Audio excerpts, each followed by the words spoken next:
You're very welcome to Monday afternoon's Late Lunch on LMFM Radio. Coming up a little later on in the show, we want to help out a listener. Janine Bohill went with her mum and sister out to Tullyallen Church recently, and her car was broken into and her phone is gone with all the pictures on it. She's going to tell us about it, and she's making an appeal on Late Lunch today, if you found it or know anything about it, to hand it back to her. Emma Ray is in studio. She's a tattoo artist. I'm going to be talking to Michael Ryan and Maurice Dillon about a new approach to recovery in mental health.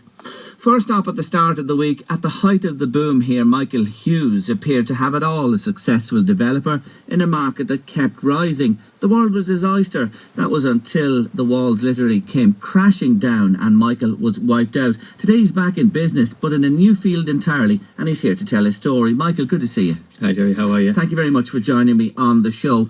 I know I met you on this show about 4 more years ago. You were going to Haiti, wasn't it? That's correct, yeah. We were meant to go to Haiti, myself and my friend Gerry at the end of 2010, but the cholera epidemic hit the day before we were meant to fly, so we ended up going twice in 2011 with Haven, a Cork-based Irish charity. So we went out there. That's right, and when I saw your picture, I said, I remember this guy, but hey, I didn't know all these other strings to your bow.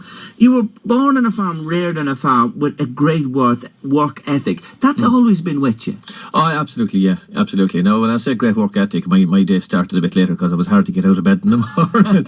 But when I got out, we stayed going and we did what we had to do. And then we grew up and we did a bit of agricultural contracting along with our own small farm in Rathmalane, yeah, that's right. So work was important, that was in you, was within your veins and would be with you all the way. Before we talk about what happened to you, I read where you said that you're not a man that really understands the word no. You can't do this. You believe that hard work and success will follow. But does that happen all the time in your opinion? Well, yeah, if you follow your gut instinct and do something that you really want to do and go at it hammer and tongue, you're going to succeed regardless. You'll have troughs and you'll have highs, but you're still going to come out the better at the back end of it. As long as you don't, if you go against your gut feeling, you're going to be doing something that you're not really, your heart is not in, so you're not going to have the same success at that. So where there's a will, there's a way, and if you push in and give it everything behind that, you believe anybody can succeed at anything. Absolutely. Absolutely, I have no doubt at all. Now, for you headed for New York in the 80s like an awful lot of other young Irish people. What took you there? Why did you leave Ireland? Was it a question that there was no work? It was a place to go. My father had died in 84 and the farm was kind of, it was up in the air. Everybody had a say in it, so there was no point in hanging around for that. So myself and two friends headed off to New York. New York itself was a daunting experience for a farmer. Like we, as I said in the article there, we were an Aer Lingus carpenter, so to speak. You served your time on the flight and you got off. I remember getting my first job. The first start was on a job up in Riverside Drive on the west side of Manhattan, and the guy, we were late turning up for the start, and he asked us one simple thing: did we do roofing? And we said we did, and he said, are you afraid of heights? And I said, no, should we come over on an aeroplane? And that was it, and he just gave us a job and we ploughed on from there. It was good. We learnt as we went along. So at some stage you stop being a chancer and start being a carpenter, and that's what happened. So up you were on high buildings, roofing, straight away. Absolutely. With no qualification as a roofer, you weren't a chippy, you weren't any sort of a tradesman, were you? No. I would have done. I went to boarding school for 5 years down in Moat, and during the summers I would have worked a bit in buildings in between the times with the farming and the contracting as well. So you'd be handy enough. Yeah, absolutely. Yeah, monkey see, monkey do. I'll just look at the lad beside me and copy it and keep going. It'll be handy enough with the hands. New York must have been a shock to the system to leave rural Meath, early 80s, head for there and have to, get going, get working and adapt. Oh yeah, it was. But I have to say, now, at 21 years of age, we had a fair party out there as well. I mean, we definitely did. Yeah, it was. Work. The weekends were sometimes extended. That says it all. Did you show up for work? I'm sure you did. Oh, we did. They wouldn't tolerate. Were they? No, absolutely not. No. But I mean, definitely, it was a big thing. New York in the 80s, with an Irish accent and an Irish passport, was you were very welcome, and you were given a lot of breaks. Whereas when I came back and then went to London, it was entirely the opposite. Why? Well, during the 80s, the Irish weren't particularly popular in London. Because of what was going on in Northern Ireland? Absolutely, yeah. And you felt that? Very, very definitely. But there was a very strong Irish community in the football thing, the Gaelic football community in London. And to be honest with you, I had 5 fantastic years in London. Really, really enjoyed every bit of it. How long did you spend in New York? I was only just over a year, nearly 18 months in So Europe. over to London, you felt that, and people have told me about this before, was a real reality of life there because of the situation in Northern Ireland. But those 5 years there, plenty of work, good money? Absolutely, and it really was. It was there was no shortage of work. You could work every hour that you wanted, and like I said, the money was very good, and you weren't really that far from home. So I mean, it wasn't a stretch by any stretch of the imagination. Like it was a good place to be. But then it came to a crash as well. As I said before we came in the air, and briefly, that the one thing that was common about New York, London, and Berlin after it, and again here at the end of the construction, when things went buses, when people on the street are telling you there's 10 years left in this, there's about 4 months. that was the common denominator. That's one thing you've certainly learned. But 5 years in London, on to Germany then for how long? Almost 8 years in Berlin. And good times there as well. Absolutely, we had that's when I really got into the construction, into the business, and we had to learn the language and that. But we got going in a big way in Berlin, and it was a great place to be. It's a great city. I still go back to it regularly. When the wall came down, we went over there to put new walls up, and we got plenty of them up, I'll tell you that. And you learned German? Learned German, not by any conscious effort. I just picked it up as I went along, and then when I got into business, you had to accelerate and put the grammar between the words, and we did, and we got it nailed. That is great now. A great buzz in a restaurant business there when you have Germans coming in, you're able to speak to them in their own language and that, and they're amused by that. So it's another plus to the bow. So it ended there, and you looked towards this little green land that had this tiger roaring, and that said to you, come home, Michael. Yes and no, and not in as many words. When I came back from Berlin, I was tired and I wanted a break, but there was no break to be had here. If you were a person that was after running your own construction companies and you were in demand, and so when the phone starts ringing, you eventually say yes, and off you go again, and then you get caught up, and you go ahead, hammer and tongue. I've only 2 speeds, fast and stop, which is it's all duck or no dinner. So it was full on into it again, and you get caught up in the bubble, and that's it, and you're just driven up. But what I actually did in the construction industry here, I became a busy fool. Because you're running the whole time. You're taking on jobs more than you should be able to do, and you're all the time on the go, and you're not looking at what you're doing. And what I found I was doing actually in the construction industry here was risking 90,000 to try and make 10. Now a gambler wouldn't do that on a horse. Do you know what I mean? You're at risk the whole time. Whereas in the business I'm in now, there's nowhere near that risk. You're not at risk at all. You grew here exponentially. What did I see? You had about 80 people, directly or indirectly, drawing a living from your business at one stage. Yeah, and even more than that at times. More. Yeah. Now, you said to me that when you hear people on the street say there's 10 years left in this, and you would have heard that in New York, heard it in London, heard it in Berlin. But tell me this, Michael, when you heard it here, were you not ahead of the posse and said, I'm out of here? No, because you're in the middle of it. And you're also carried along. You're buoyant by the positivity that's going around, and you're saying to yourself, but if you're already after investing in property, and that you're going through a planning process to get something on it, and that you can't just stop in the middle of it and get out, because you're always going to say, yeah, tomorrow, but tomorrow never comes. And then obviously when it was a big game of musical chairs, and when the music stopped, you're either left standing or you're sitting, and very few people were sitting. So we just got caught. Everybody got caught. Did you feel it was inevitable? What I'm saying to you is, did you see it? Oh yeah, no, it was impossible for what was happening to continue. When you see massive estates being built in places that 2 hours drive and 3 hours drive from Dublin, and that now, that was unsustainable kind of stuff that was going on, and we just didn't have the population to carry that, and the population, the boom that we had during the years was foreign migrant labour coming in that were going to go the moment the party stopped. So I mean, they were never going to be staying in Ireland, if things slowed down, as we found out subsequently. So. And yet you couldn't get away from it. So inevitably, when 2007 rolled round, you crashed completely. Absolutely. Everything went. Absolutely. Did you lose everything? Pretty much, yeah. When the linchpin, when your main company, your construction company, mine was Farm Hill Construction, when that went, everything that was built around it, it's not unlike some of the other people that you hear in the news. If you take away a person's insurance business, a cash cow, the whole lot crumbles. Then it's like a domino effect right across the board, and then you're fighting negativity the whole time, because when a company goes into liquidation, there's a whole load of questions, and there's a whole load of meetings, and there's a whole load of everything that goes with it. So you're fighting a rearguard action, which stops you from going forward really for a period of time. And eventually I got fed up with that and decided I was going to go forward anyway. But you had nothing, literally. Everything you had, that you said you were a busy fool running around for this, that and the other, all the developments, the people who worked for you, the suppliers you owed money to. Did you ever think about those people? Oh, I did, yeah. But sure, I was caught with it. I mean, when the thing is, when you were in your own business company or a building company, you're a point of contact for several people or for 3 or 4 clients maybe at any given time. But you could have 8 or 10 companies to supply you or anything like that. But that person, and I got burnt at the back end. A couple of people just didn't pay, and they only had to not pay me, but that in turn had a domino effect where I was caught going into liquidation with a company. Yes, technically and legally you're protected by limited status, but that doesn't make it any easier meeting people on the street that you know what I mean, that could cause. But then and there's no justification. Some people will say that, well, they're after having 7 or 8 good years of business out here, but that doesn't make it right at the time. It's certainly in a way it's heavy, and it still weighs with me to this day. You were burned on one side, and in turn then others were burned because of your situation. Yeah. How much do you reckon you were worth at one stage, and did you go to nothing? We were close on, between the businesses and other things, we would have been up close on, I think at one stage up about 2 million or thereabouts, and that would have been knocked right back down to just whatever, just the house we were living in.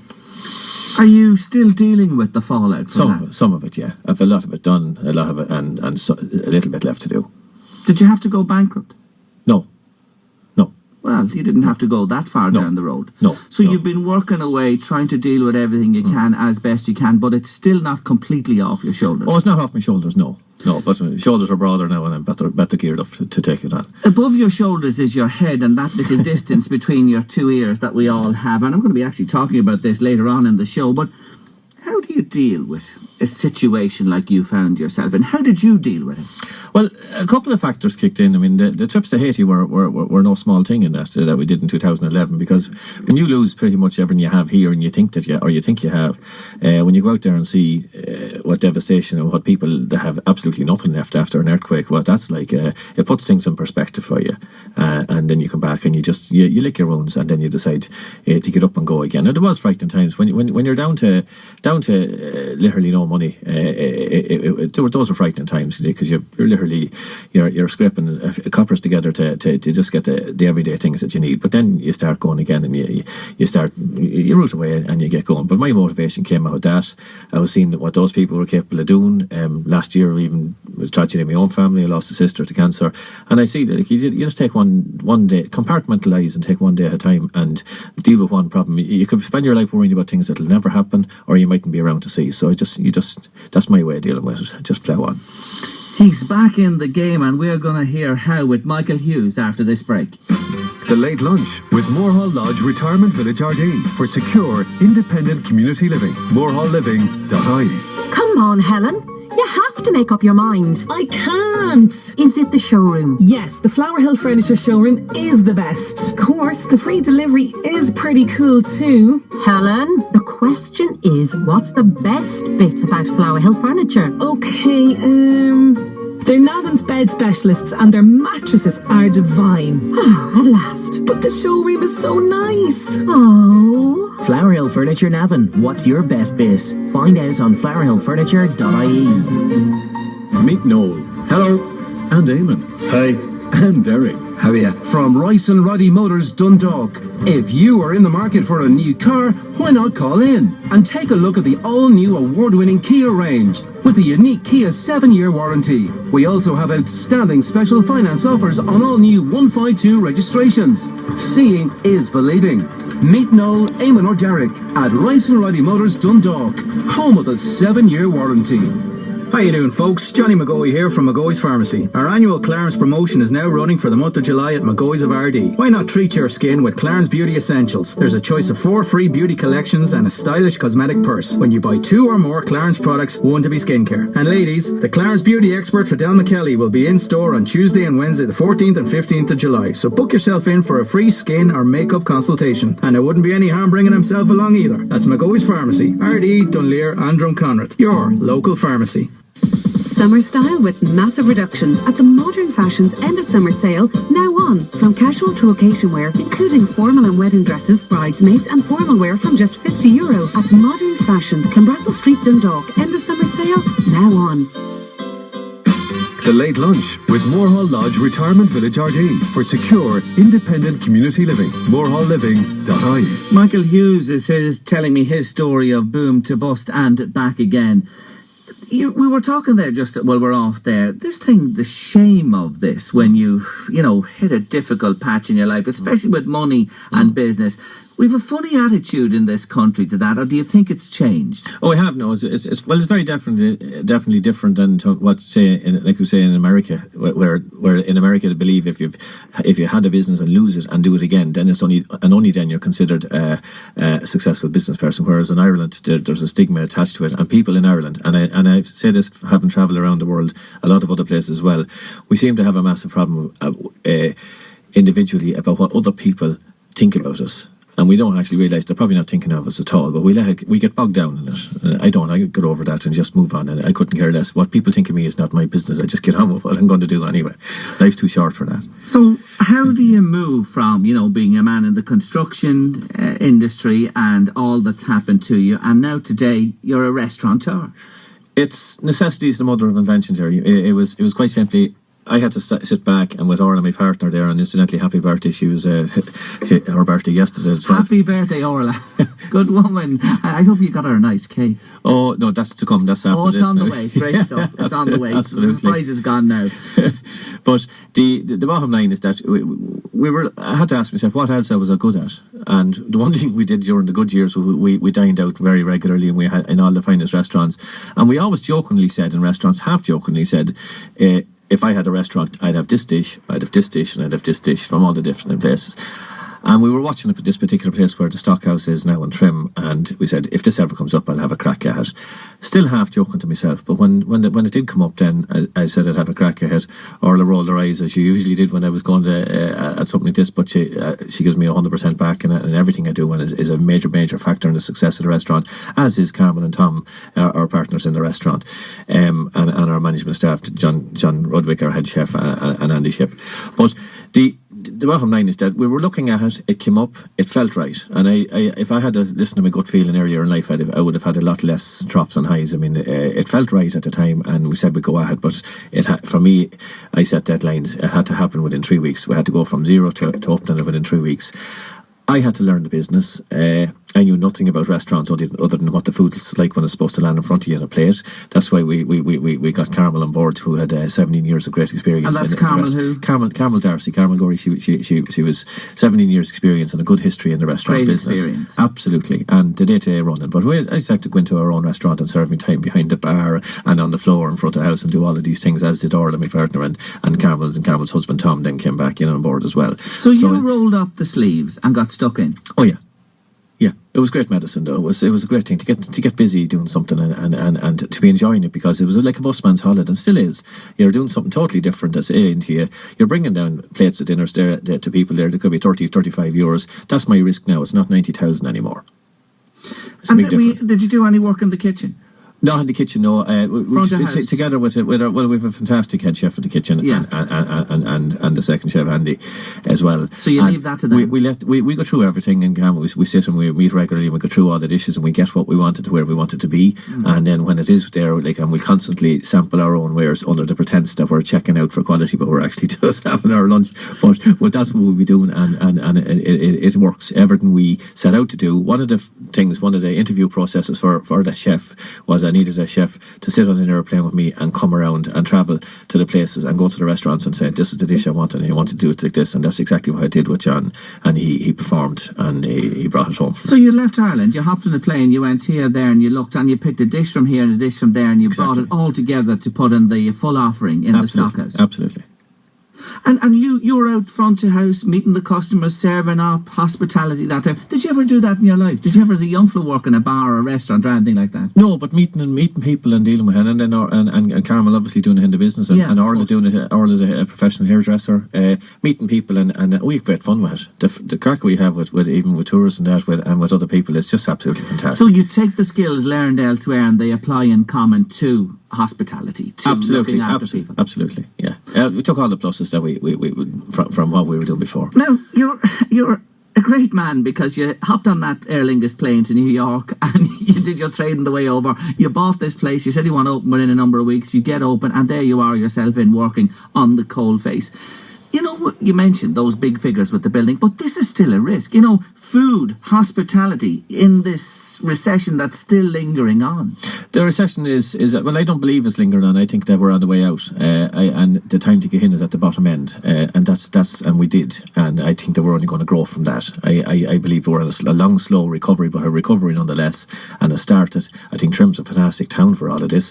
It's just an amazing town when it comes to events and everything that goes on there, and the floral thing at the moment, and all of the other Portsfield events, the haymaking festivals and Royal Mead Show and the car shows and the bicycle racing. It's got it all going on, but there was 80,000 visitors to Trim last year alone, and there's a massive amount of tourists, particularly Americans, Canadians and European, they're coming into the restaurant from Monday through Thursday, which looks after our early part of our week and leaves us then with a lot of our local people for the weekends as well, which really is thriving and is growing. And Trim's only going to get better when this new Medieval East thing is up and running next year to compete with the Wild Atlantic Way. That's, I believe, taking a lot of tourism west this year. So we're definitely going to, it's upwards and onwards from here. So you had a vision for this. You could see this. You envisaged what would happen here. You wanted the place. You went specifically for the StockHouse and where it is, and then you saw what would happen beyond. What do you mean by the recession being over? Is business with you? When did you open? I believe we opened on 24th of January last year.